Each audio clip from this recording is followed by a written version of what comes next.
This book is written in first-person narrator perspective from the point of view of a little boy that we learn in the third chapter is around 10 years old. At least that's someone's assessment of him, is that he's around 10 years old.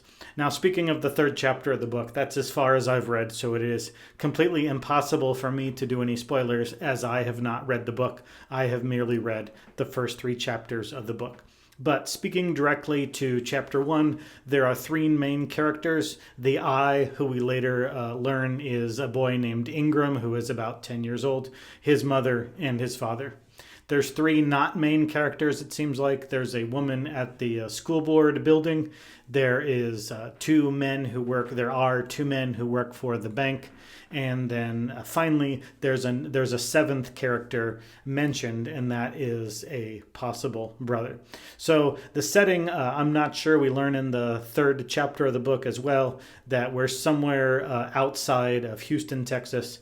I don't know from the first 3 chapters of the book what time period we're in, but there is talk of racial strife in the third chapter.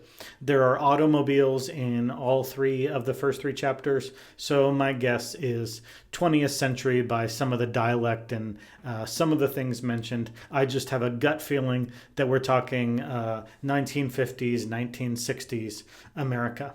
Anyway, the first chapter has sort of a home base where I, the first-person narrator Ingram, is narrating, and there are 4 departures and 2 arrivals home, and then a little bit about home spiced in.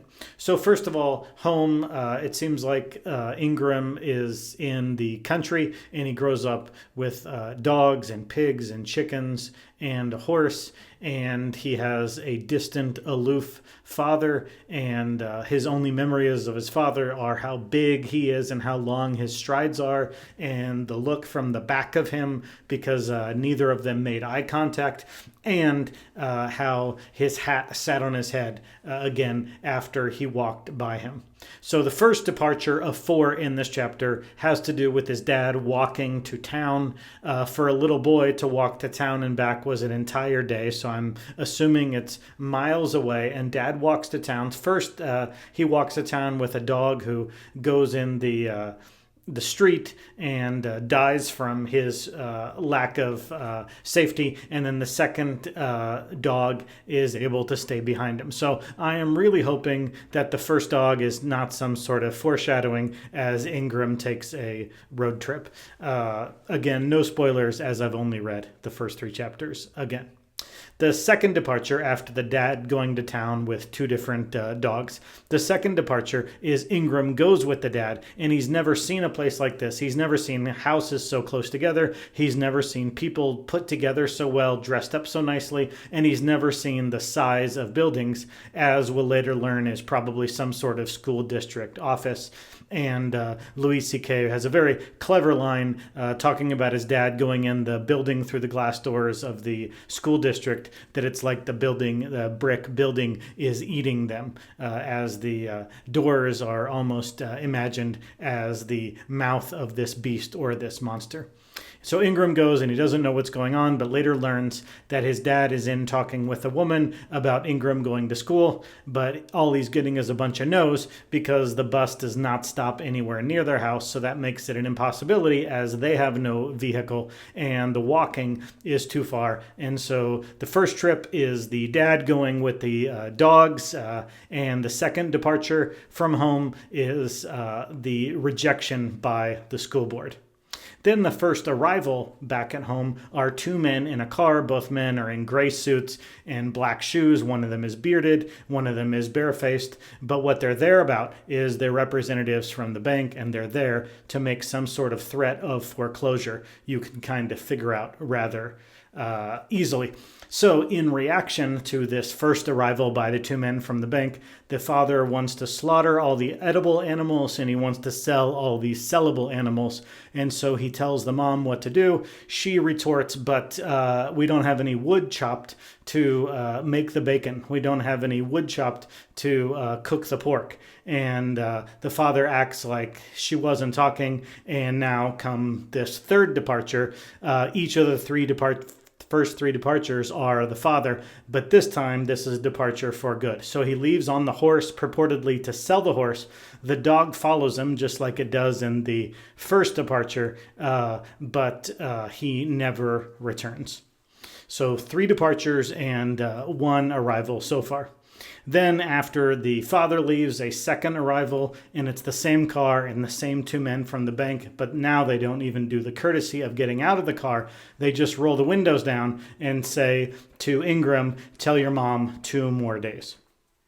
And so that's the second arrival. And now comes time for the 4th departure, as the mom gets down on Ingram's level and says that she has nothing. She has no words of advice that will help him. She has no money that will help him. And most importantly, she doesn't have any food or shelter to give him. So he must go away. He must choose life. He must choose courage. He must do whatever he can to stay alive, to keep walking, keep eating, keep living as long as possible. But this is where her mothering ends, because she is simply no help to him at all. And so a touching, beautiful moment, as he's both disturbed by this, but he's also warmed and loved by this, because finally someone has gotten down to his level. And so I think that that's a major theme that I'm picking up here in the first chapter, that of the glory of the face, of the father not ever coming into contact with Ingram, always walking past him, always big, never holding him, and never stooping down to his level. He carries a pig, but he's never carried Ingram. And so there's a lack of a face in his maybe 10-year life. And so now, right at the last moment when he'll have a mother, she gives him her face finally. And so that warms his heart, but then it just adds to the heartache as he walks away from her. And as he walks away from her, he goes to the end of their country road and gets to the cross section of the highway. I'm picturing a 2-lane country highway. The one way goes to town, where the father has gone 3 times before in this chapter, and he chooses to go the other way. So he doesn't know where he's going. He just knows where he can't go.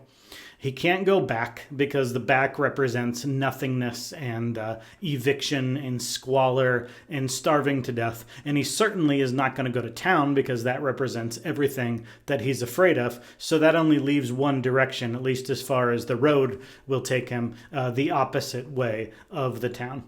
And so we have a 4th departure, and this is Ingram leaving, very recently having the face of his mom, but never really having the face of anyone. And strangers only function in this chapter to give more and more bad news. No, you can't go to school, and no, you can't live here anymore. So cold strangers, cold family are one theme, and the lack of the face, the lack of love and warmth that you would normally get from parents, seems to be another theme. So again, 4 departures from home, 2 arrivals at home. Departure number 1, the dad leaving continually with dogs who go astray or dogs who stay behind him.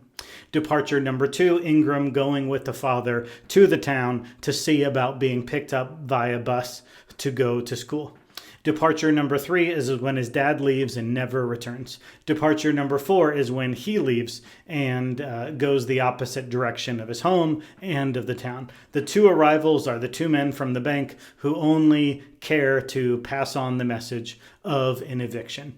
So we've gotten rid of 2 parents, and we're almost done with the first chapter, but the very end of the first chapter may shed some light on everything that's happened, why the mom and dad are so reluctant and reticent to show love to Ingram, and that is his mother puts on a hat as he's about to walk away from home and says, "It was your brother's." And he says, "What brother? I didn't know I had a brother." And so now we can sort of go back and reread the first chapter through those lenses. And that is that we can see that this couple may have had a son who has died, maybe died because one of the parents' mistakes, or even starvation, maybe, whatever the reason. Maybe they've had another son and they could never get over the grief or the heartache of the loss of the son. That is completely a guess on my part, but your brother's hat is an illusion that the mother makes. And so, at least in the first 3 chapters, I have no idea what that means, if that's a real thing or just something she said,